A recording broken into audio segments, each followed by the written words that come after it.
You know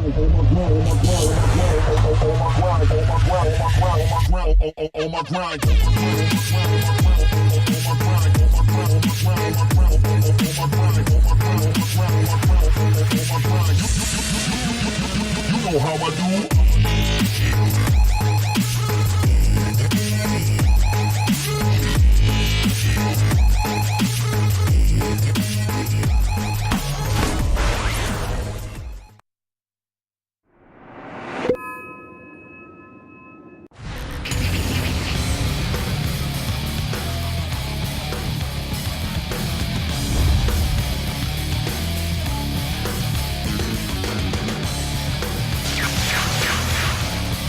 Let's get cracking! Welcome everybody here to your coverage of the D2CL. I'm Toby1. And I'm the Capitalist. And we have been a while since we've got to do that together. But Cap, we're together for your region of the world. It is. Your it homeboys. is. These are my boys right here. It's Navi US versus Sneaky Nyx Assassins. Easily, I've been referring to them as the two teams who have been battling for the #1 position in the US. Okay. And the reason I say that is just because EG are on a whole different level. You know, they're going international. They're trying to be the top in the whole entire world. Navi they're pretty close to that, man. They're pretty close. They definitely are. Navi and Sneaky Nyx Assassins, though, have been battling it back and forth for the U.S. region. You know, so in every single tournament where EG is not there, Navi, US, and Sneaky Nyx Assassins are there, and every single time they're facing up against each other in the finals. It's just, and it's a back and forth too. It's not one-sided at all. No. It's a series that can easily go one way or the other, just depending on the night, depending on how the teams are doing. These two teams have faced up against each other probably more times than I would say almost any other team matchup. Like in just like the past 2-3 months, I would say that these two teams have probably faced up against each other and know each other so damn well. So it's always an interesting thing to see what happens during the draft, because both teams knowing each other so intimately means that you're always going to ban away the important things. So, for example, we're going to take away Navi US. They ban away the Brewmaster and IX Mike's Tidehunter. Yes. IX Mike plays a really good Tidehunter. Like a lot of people knowing from IX Mike back in the old days of Team Fire, and when he was playing support, they know him as being like that support that was sacrificed for everything. But when he made that transition to the offlane, he's shown that he's more than capable as a core player. He really has been. He's been quite spectacular. But, man, I'm not as excited about IX Mike 88 as I am about the young kid in SNA. Yes. Yeah. Absolutely. It is Ush. Ush. He is an amazing player. Yeah. Absolutely amazing. Initially he burst onto the scene with the Earthshaker. There were some really massive clutch fights coming out from him. Then actually also in our winners bracket final matchup, Whitebeard, his Sand King was really also quite impressive. He hit the perfect timing for an Ebisator to jump into a Roche Pit, which completely won them the game. Yeah. Like, that is how they knocked the Peruvians down to the lower bracket. It was that one major fight which changed all of the battles that were going on. Yeah, Whitebeard is a name that he's been in the North American scene for quite some time. He was there when I was playing. I scrimmed up against him frequently. Ush, I would say, is another name who has been around for a while. I would say he's a little bit newer, and his rise as a Dota player is much more accelerated. You could see he was at one point a mediocre player. He was very mediocre. Like, there was really nothing that stood out about him, say, like, a year and a half, 2 years ago. And now he, like, arguably, I would say he's, like, the biggest MVP of Sneaky Nyx Assassins, like, half of the time. Like, he just pulls out so many big plays. And I love the fact that they have Ush oftentimes taking over the one position. Like 90% of the time he's on the carry, and TC is taken over the mid. I feel like TC's experience and like I've always kind of like referred to him as being like machine-like efficiency. Right? He doesn't pull out the big plays. He's not that kind of guy that go like you're making highlight reels of. You know? That's true. He is just like through and through consistent for the most part. Sometimes he has his off days. Yeah. Occasionally he'll pull out the big plays, but most of the time he's just through and through consistency. And I think that works well as a mid player nowadays, where you don't necessarily need to see the big, like, playmaking, oh my god, Dendy puck moves. consistency is pretty important in your mid, who is now functioning as a hard semi-carry, sometimes taking over the 1 position. That's true, because if you have a player which like isn't consistent, it's a little bit more random, it's more of like I'm going to jump in, I might make this play, I may not, and if you don't make the play, then you lose so much, and your team loses so much, you lose momentum in the lane, primarily, which is kind of hilarious when we actually compare players like TC to, example, players like Korok. Right. Because it's literally the opposite poles. Korok is a guy who has managed to throttle himself as he's getting older, but in his initial days when he first burst onto the scene, it was a 4 protect 1 strat. It was Korok kills them all with Storm Spirit, and you just go along for the ride and try and make sure he can do what he does, because he's going to do it anyway. Korok was on the same lines as Sexy Bamboo. If there's a Roshan, and it's going down, he'll jump in and try and steal it. It doesn't matter if it's a good idea or not. And that was kind of like Korok. He's just starting to have a lot more good ideas than he used to. Yeah. Yeah, I think Korok, I mean, he just has so much. He has such wealth of experience in the Dota scene. I mean, going all the way back into the early days of Dota 2, even going into some Dota 1 days. Like, he just has so much experience. So, I think I agree with you that he's definitely evened out as a player and doesn't go for as much YOLO moves as he used to. And I think that's a sign of improvement in general. But I think Korok is definitely...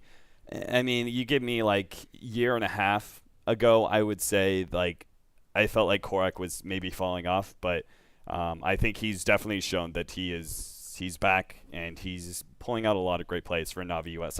Like first looking at the lineup, I wouldn't have immediately zoned in on Korok as being the big playmaker of the team that would carry them through like consistently. Yeah. But I think that Navi US have shown that Korok is pretty much taken over that role where Snake King is known to, make some mistakes as a carry and is known for being a little bit more like go big, go home as sort of a carry. And I think that's what I want to go back to for Sneaky Nyx Assassin is what I appreciate so much is that Ush in the carry position, he's a big playmaker. And I think that's necessary to have now in your carries where going into late game, like that 15 minutes in, it's all on that one player oftentimes in order to make the correct decision. So having a player that isn't just average, but can pull out the big plays when everything is riding on him is so important. And Snake King can do that. He's a little bit more, I think he's less consistent, but he can pull out those big plays. That he can. We should actually flag too that the Navi US roster is missing 2 players. It's fairly obvious, even though nothing is official, that Theban and Brax have parted ways with them. Yeah, Theban's already said this on stream that he's out of Navi US, and so I'm sure people... And wherever Theban goes, Brax will follow. Right. Because they're just like lovebirds,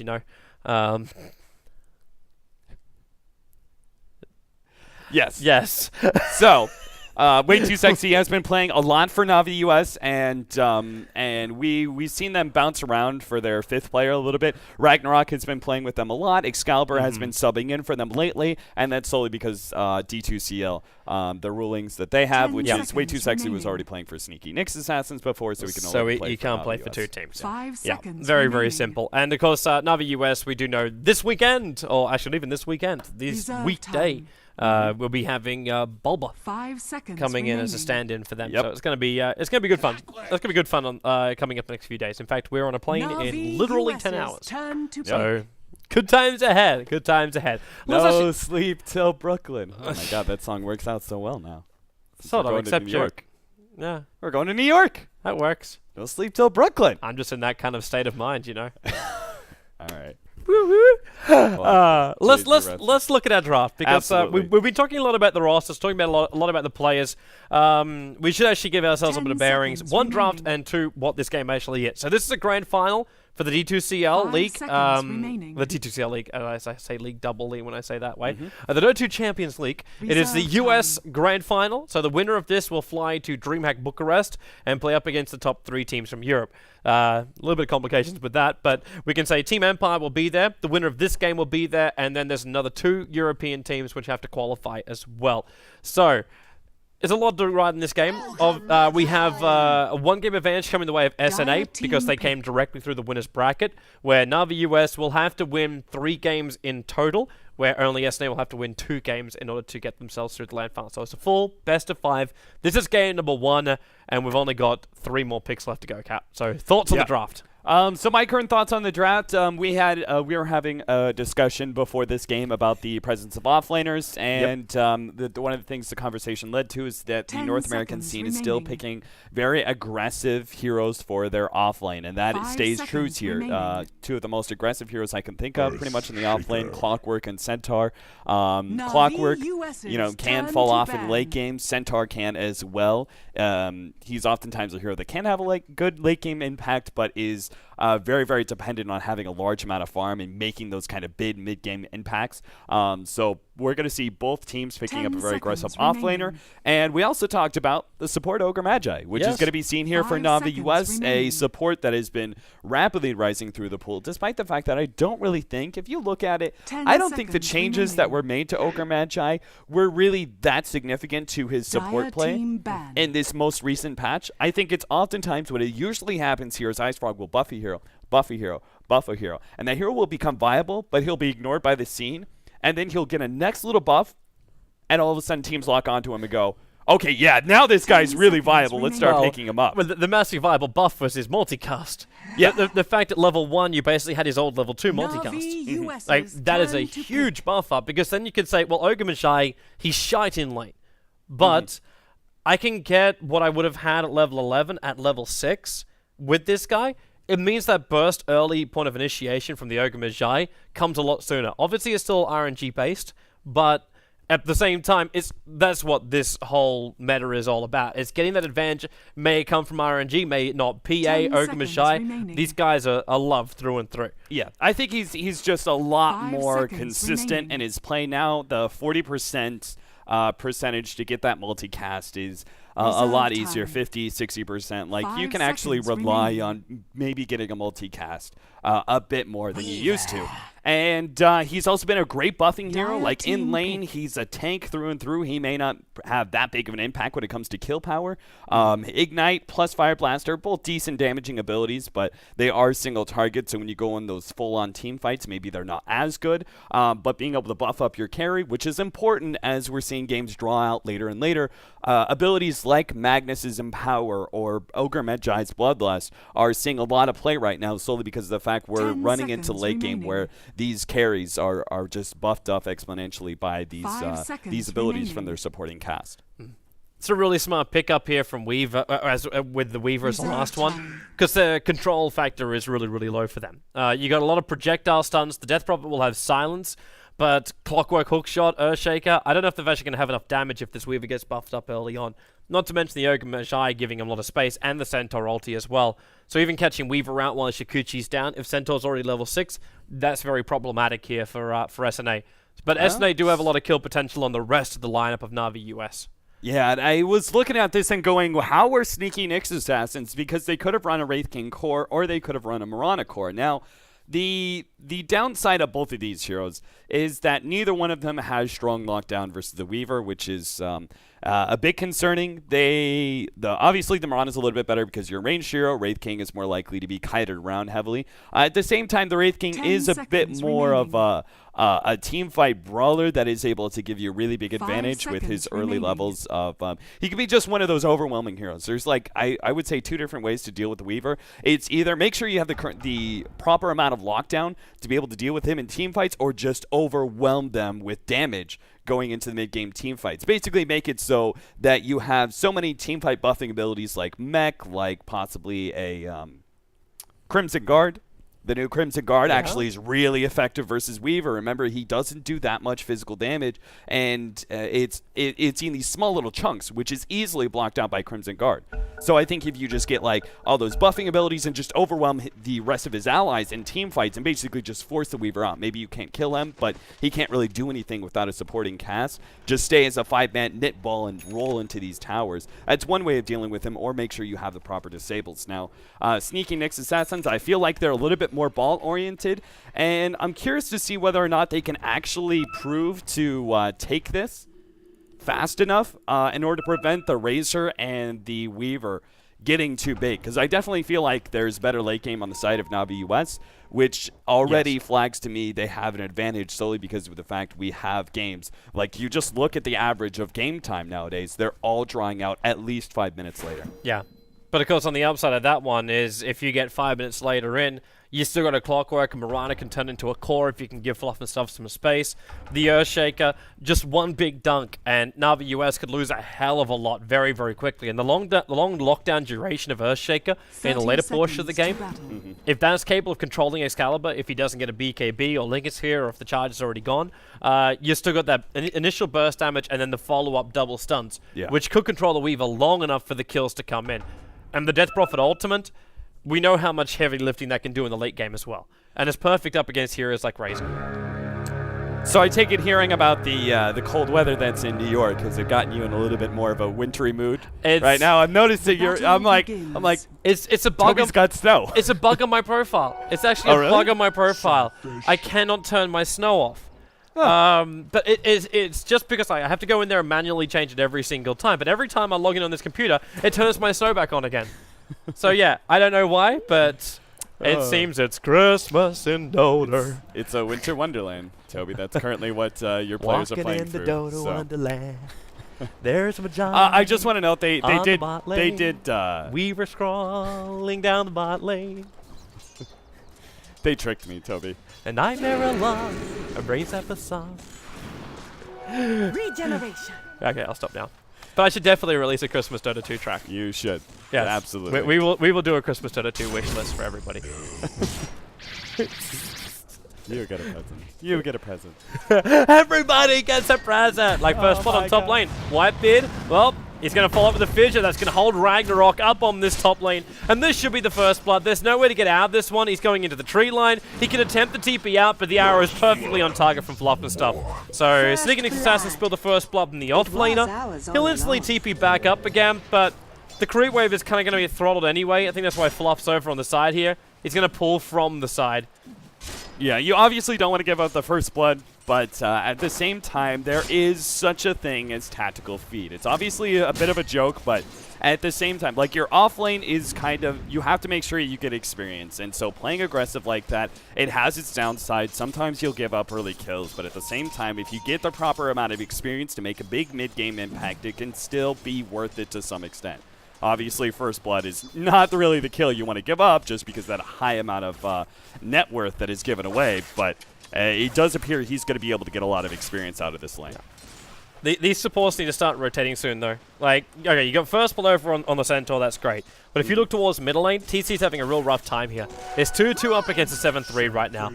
Now, Death Prophet normally relies on these Crib Swarms in order to keep up with the CS, primarily because snaking should be static leaking and draining out all the life, all the damage from TC. And it's just a base advantage anyway. Yeah, Snaking's seems to do a really great job here in this middle lane. You notice that TC didn't actually go for a quick bottle, but instead went for the boots build. Now, that's just two different philosophies of dealing with it. I'm not sure if I would feel confident enough about my last hitting abilities to depend on Death Prophet right clicks. He's basically gets the boots first, and with Witchcraft, we'll be able to outrun the Razor, and obviously we'll be taking less damage sap. Oh, the nice arrow's arrow. going to connect. He's got no mana for a Crypt Swarm, though, so it's just physical damage to get into snaking. Korok's moving in with a leap in from Fluff and Stuff. They've actually got it, but that means a follow-up stun from Korok. Also with the Ignite, going to slow down Fluff and Stuff. He'll cut through the tree line, but he's got to juke this out, but he cannot. There's too much slow coming up from that. So it'll end up being a 1-for-1 trade-off, but in my books, that's kind of okay. Like, you lose the Mirana, sure, but more importantly, you shut down the Razor and you bought space for the Death Prophet. Oh, absolutely. This now gets TC, like, quick time for his bottle, which he was seriously missing. When you're going up against a Razor, you kind of need that spam ability. So now he's got boots and bottle, and thanks to the rune change-up, he's always going to be able to get a rune to refill his bottle as well. So obviously, big upgrades. Ike's Mike seems to be doing pretty well in this bottom lane, though he may get caught out right now. He managed to burn off all the mana of Korok. Yeah. So Korok threw out the Ignite, but he got the Cogs down, which pushed Korok back and took away that Fire Blast ability of his. Yeah, if he still had enough mana for a Fire Blast, they could have slept him up, surrounded him, and thrown down. TC, bottle charge to keep him alive. The second hit, though. He didn't have a second bottle charge available, so TC threw the Crypt Swarm out. I think at that point, too, he didn't really consider he'll be able to hit that properly. Now an arrow into Ragnarok. He's searching for a follow-up on TC. Now there's no mana for a Crypt Swarm, but there's a fissure. And that will allow them to hold the Centaur in position long enough for also the Haste Rune to be bottled now up by TC. So he'll go back up to full life and mana again. And he goes 4-1 now on the board. fish. Sneaky Nyx Assassin's doing a great job so far. 4 early kills, like 4 kills in 4 minutes. That's a lot of active rotation. You could see they're even potentially looking for movement down to the bottom lane, where Ike's Mike has been doing fine. Like 11 CS is nothing to like really write home about, but it is a pretty good amount to start with. And oh, the counter ward just barely off the mark. Very smart ward positioning here, putting it outside like to the far right side, where more than likely most counter wards are going to be laid in this box right here. Yep. Should also flag something else. This top lane, like Ush, has not been stopped at all. He is actually building into treads. This is not what I was going to flag, because he was walking around with 1200 gold on him. I thought, okay, we're going to look at a Hand of Midas on the Wraith King, try and push him up to his level 16 really early on, and he just becomes a massive brawler with a death. Because with all Na'Vi US have got, their burst damage is nice, which they're actually using right now on IX Mike 88, and they're going to dive in. The Cogs actually going to lock Korok in. Excalibur, he's got no way out of this one. If he fidgets Whitebeard, he could actually end up killing off Excalibur. He held onto it, however. Now he'll throw the fidget. Korok, as well as Fog, locked in the tree lines. Whitebeard ticking down a little bit. He's got to get this bug off him. 14 life points. He gets it off him, and Fog will not be able to keep up. So they definitely have to dive a long way in to kill off that Clockwork, and they don't pick up the Earthshaker as well. Hey, but this Wraith King, he's going to become really, really big, and I'm wondering if, like, for all Na'Vi US, for their late game potential, Excalibur, 98 life points. Hello, Rocket from Clockwork, level 3. Yeah, but for everything they've got, they may not be able to control the Wraith King in the mid game. Yeah, I mean, it's that period of time where the Wraith King has so much mid-game impact where the Weaver is usually off farming, right? He drops off at a certain point. He's good laning presence, then drops off once he gets like Lincoln's, is still trying to farm up that second item. Oh, this is really smart. Nicely played. That is huge. That's a bottle down for Snake King. And extra rune control for TC, just because the Racer is less likely to go to runes when he doesn't have a bottle to fill up. It's very true. So you put that on the sideline to get some good cash. And that also means, like, if there's any critical items which were meant to be arriving soon, then they wouldn't be able to get it. But then again, at the same time, I'm looking at most of the players, and they got very little to no money. That's Na'Vi US. Even Excalibur, he's getting really iffy about this bottom lane. Because IX Mike went for a 3-point up in the rocket, so he's slowly whittling away at the life points of Excalibur, and this Ring of Health is not enough. It's not enough to repair the damage if he gets hit by every single rocket time and time again. And now they're going to go on middle lane. The Fissure Hole snaking there, TC, he's going to trigger the ulti as well. Comes point blank range and sneaking, throws out the Crypt Swarm. Now TC's looking too healthy. The Hellfire Blast is going to slow him down as well. And they can turn TC, he's bottle charging up, and they hold Korok in position. He's still going to burn out. I think he realized the Ignite was actually ticking out his life points there. So there's no way to survive, so Whitebeard and Fluffersuff try and turn for a revenge kill, but incapable of doing it. Smart by TC, trying to output as much damage as possible into the Ogre Magi, hoping to be able to get a kill on the Ogre in exchange for his death, but he was obviously going to go down there. The Ignite is a really powerful ability. In fact, you're seeing many teams actually prioritize the Ignite, because if you just look at the DPS that comes out from that, it's much more viable sometimes. Hookshot, Cogs, Arrow. He was attempting to actually Nightmare himself here, and IX Mike 88 might still actually have some problems with this. Then again, Brain Sap, the Fidget follow-up, and the Crypt Swarm from TC. He'll take the kill here, and Snaking and Ragnarok. The plans to field damage will be nice on the Fluff, but he leaves himself down into the river. And they're away to safety. Radiant's middle tower is under attack. Even giving some extra farm to TC, who's going to be picking up a bounty rune. There's also a regeneration rune up on top, which Whitebeard could head over and pick up right now if he wants to. But the vision belongs to Korok. So he's going to bottle that one up and save it. So a very successful first rotation by IX Mike. He's going to be trying to build into a quick blade mail, which I really agree with here in this current lineup. You've got 3 different heroes you can pretty much punish. The Centaur being one of the first and foremost. Razor definitely able to punish him as well. These are heroes that you don't typically want to be close range with, but you kind of help mitigate that damage and threaten the enemy hero even more by having that blade mail. So it kind of makes up for the fact that Clockwork has to be in close position with those heroes just due to the way he works. But is able to pop that blade mail and actually turn that, what is usually a disadvantage for Clockwork, into a further advantage for himself. I want to ask you a question right now for Ush. Is Blink Dagger the best way to go here? He's walking around with 2,200 gold at the moment. Should he become that rotating initiator as the Wraith King? I think so. It's either that. He didn't choose to go for the early Hand of Midas, which is normally something I would like to see. I feel it's Wraith King is one of the best carries to run Hand of Midas. Because it's the levels. Yeah, exactly. I don't think that if you wanted to go a farming build, you would go for a Hand of Midas, and you wouldn't go for like a quick Maelstrom or something like that. So I think he has to go for the Blink Dagger because he didn't go Hand of Midas and try and have that really early impact and try and abuse that time. Basically, this gives them early initiation. They already have the clockwork, but with the Wraith King as well, they're setting up the Death Prophet for easy pickoffs, easy team fights, which will allow them to take quick towers. Yep. This kind of goes back to our conversation we were having before the broadcast. Every team needs 2 good initiators, in my mind, to make this meta work. And that's exactly what they have. If you're going for early to mid game, yes, absolutely. Like, you have to just crush. You have to find those openings. You have to find those initiations. I mean, it was always true before, right? But now it feels like it's even more so due to the towers being tankier and harder to push through and take down the enemy lines. It feels like it's even more important to find those pickoffs and those team fights to ensure yourself a big advantage before you go for the actual push. Now the US, they try to come over here for a bit of a smoke gank and find a hero out. Instead, they just find the triple stack of Sneaky Nyx Assassins. So they'll be farming that one up. Even though Ragnarok takes a lot of damage from this, I think TC realizes it too.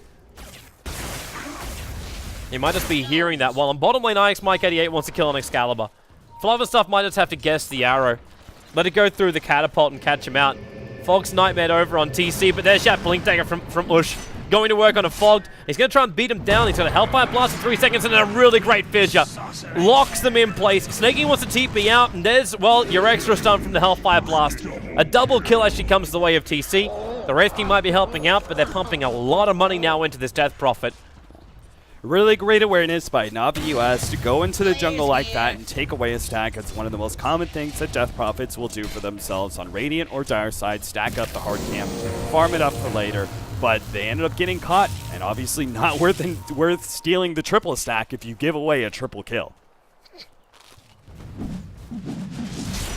You see right now the Weaver is about halfway to that Linken's. Pretty good timing on him, but of course he is free farming the bottom lane, and he's not going to be able to keep up, I don't think, with heroes like Ush or Death Prophet, who should be taking towers and finding team fights. And successfully winning them as well. I mean, Sneaky Nyx Assassins have a huge advantage in these 15 to 25 team fights. He's in trouble on bottom lane. Korok, he started off with the stun, went in for the ignite after that. The arrow from Flufferstuff, gonna try and buy some space here, and with a jump in from Ush, they may just make this worthwhile, especially when TC arrives. Ush, he needs to get Korok down, and they will have him. He's bottling up as he's running away, but a Hellfire Blast will ensure the kill. The Weaver escapes and picks up possibly the most redundant rune ever, which is the regeneration. Especially when you have no bottle to actually use on this. And TC just wants to force the lanes. There's fortification available for the Radiant side. They haven't used it yet. There we go, now it'll be used. But this tier 1 tower will still belong to Sneaky Nyx Assassins. And now the US just go for the trade-off. The tier 1 tower in the middle lane. But already, SNA are TPing themselves back. Mike, he's got Hookshot available. Whitebeard also with the long-range fissure. Yeah, he wants him. Excalibur's hanging around way too long. Hookshot in. The fissure can be careful pushing him out. He'll actually time-lapse out. The stun control wasn't there, but the fissure will actually hold Excalibur in position. The battery assault, it's going to get in range in time. Nice. It cancels the TP. That's his last Shikuchi. There's no fissure again, though, but they can see where he's running, and the center ulti will be used to get Excalibur away. Shikuchi in 3 seconds. He's got enough time. That Perseverance regenerated up just enough mana for another Shikuchi.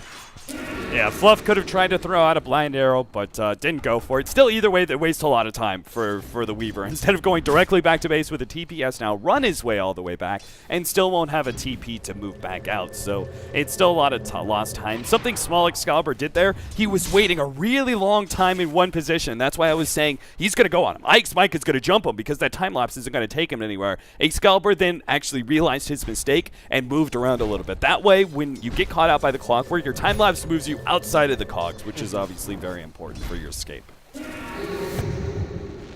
Well, for now, the tier 1 tower remains alive for Sneaky Nyx Assassins. They're 1 tier 1 tower up. Overall, their gold advantage is actually pushed above 4,000 now.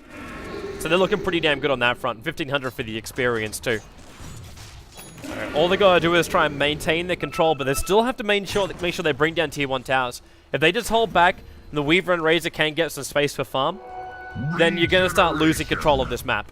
Yeah, I tend to classify this as like holding the lead that you have to have, right? Yes. You've got the kind of lineup that means you need to have like a 2 to 4K advantage in golden experience by this point into the game, and try and continue to snowball that. There's still plenty of openings for Navi US to make an opening, to whether it's just draw this game out or potentially win a big team fight, upset that advantage that they're currently holding on to. I would say right now, though, Sneaky Nyx Assassins, if they could trade 2 for 1, that's perfect. And they find a great pickoff on the Razor. Yeah.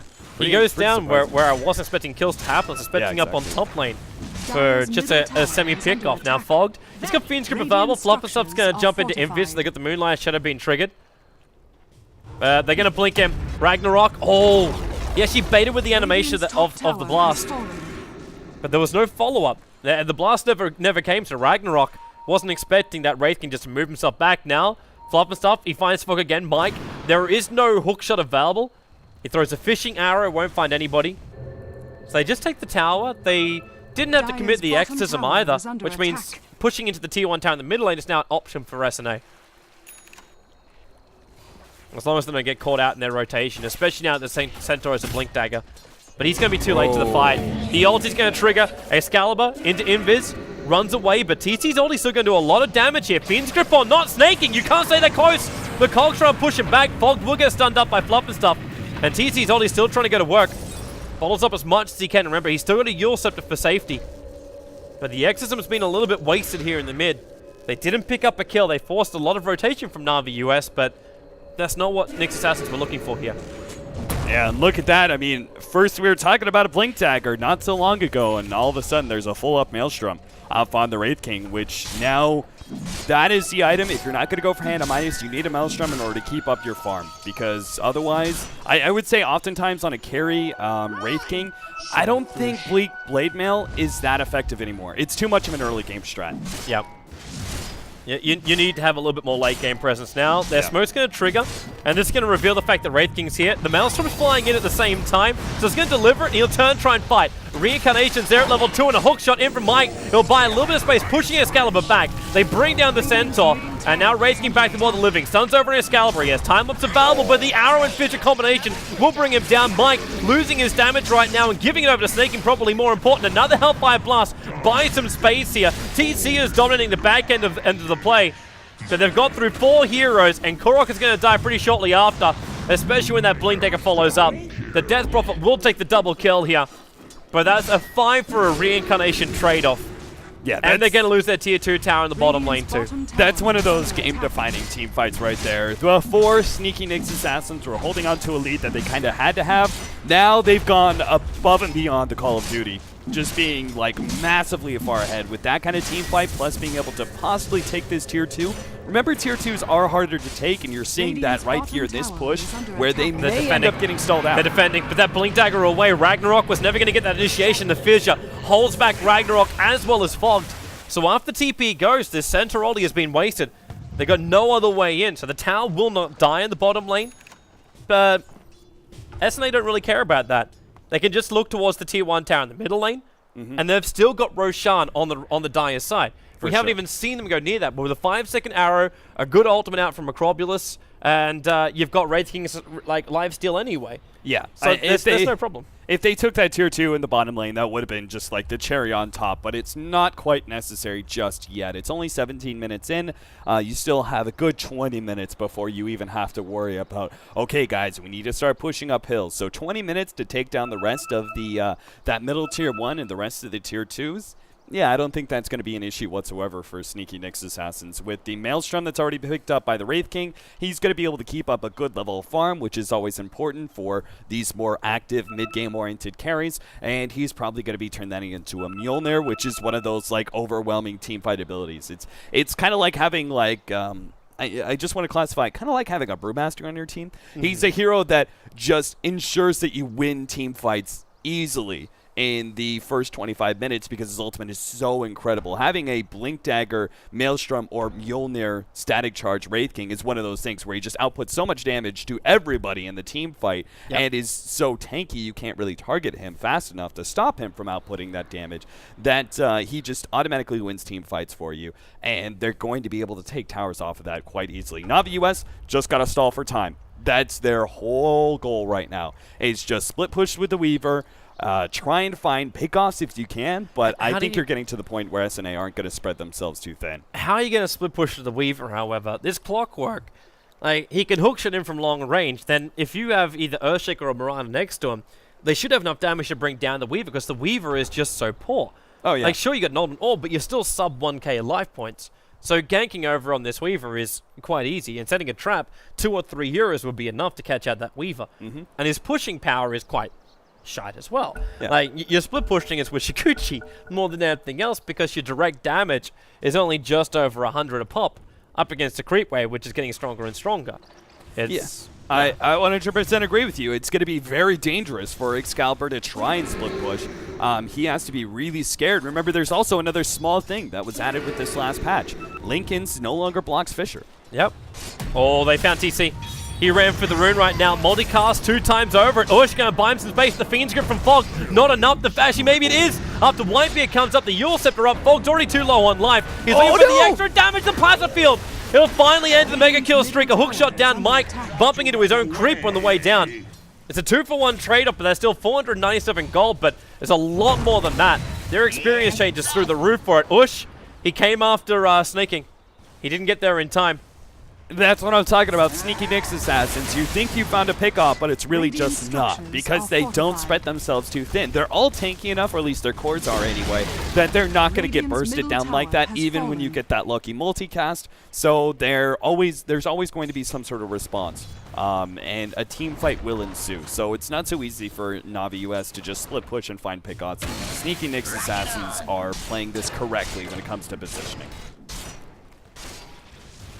Well, for now, man, Navi US, like you said, they need a split push. They need to do a lot of different things to get back in there.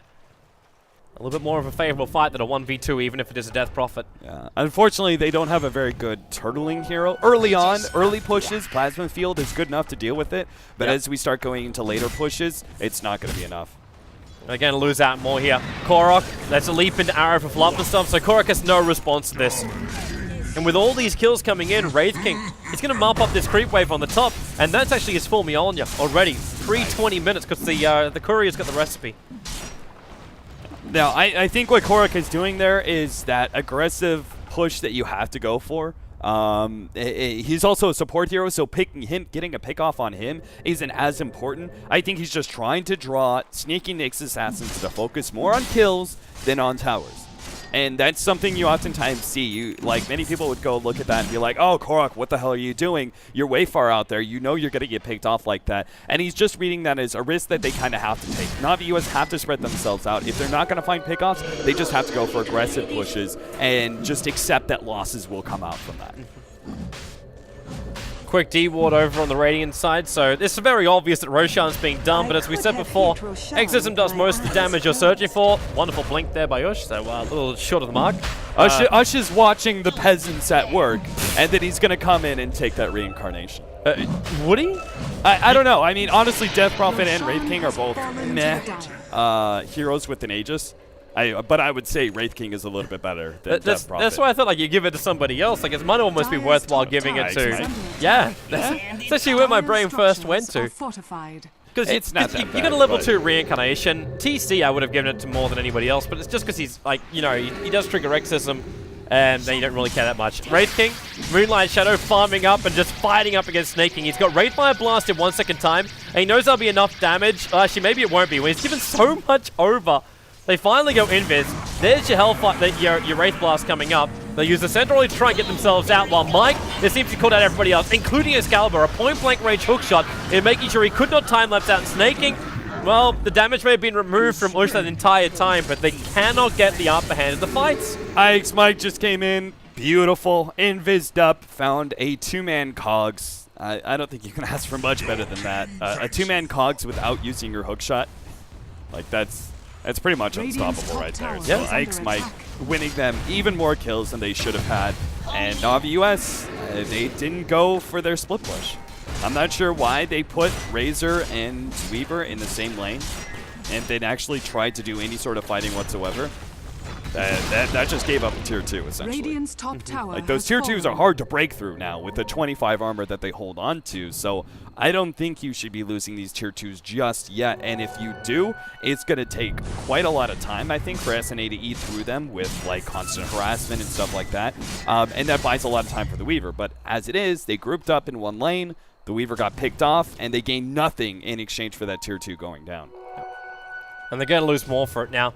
The advantage is so far ahead for SNA that it's not even just chip damage away from tower, it's let's just push. Like, we know we can win fights. You've got Reincarnation still up and running with an Aegis the Immortal behind you, and it's the Reincarnation that triggers before the Aegis the Immortal. So technically, like, you don't have to waste your Aegis on the first death. And Snakey's trying to force up the mid. The Fissure being baited out by Whitebeard, but that's not the place they're looking to engage. If he hung around, they probably would have had a crack at it. But you got Wraith King solo taking out a tower while Navi US are busy just trying to control their lanes. It's not even a split push. It's just control their lanes. Yeah, they basically show They found one. They found Korok. Oh, then again, where are you blinking to? He finds Fogged instead. That's a lot of damage. He tried to brain sap there, but he died before he could even get one ability off. And the rotations continue. Sneaky Nyx Assassins making sure that Navi US do not get a single tower out of these trades. This is the mental victory, but they've lost it now. Hook shot up though, and he got Snaking. Oh, he got bigger. He got Excalibur caught inside this, and there'll be a lot of damage from TC Excalibur. No time lapse. The Fissure connects. The silence was beautiful there from TC, but of course it was all set up by Ike's Mike's wonderful hookshot initiation. Once again, like, they gave up a tower, but the rotation was still perfect. You just killed the heroes. You took away that unreliable gold. They just won for themselves. Oh, they jumped. It's Ush jumping onto Korok. The Fiend Scripters actually keep flopping stuff out here, so there's no follow-up. Ragnarok, hoof stomping creeps at this point, but look at the damage coming up from the Wraith King. He'll hold him back, but the GG call is there. Fissure from Whitebeard just to, like, put the sugar on top of the cake. That's it, man. That's game number 1. SNA looking very, very strong here in game number 1. The initiation lineup was perfect. The Wraith King got space, and then he actually made use of the space he got. Like that Blink Dagger with the treads, his first rotations were always in the right money.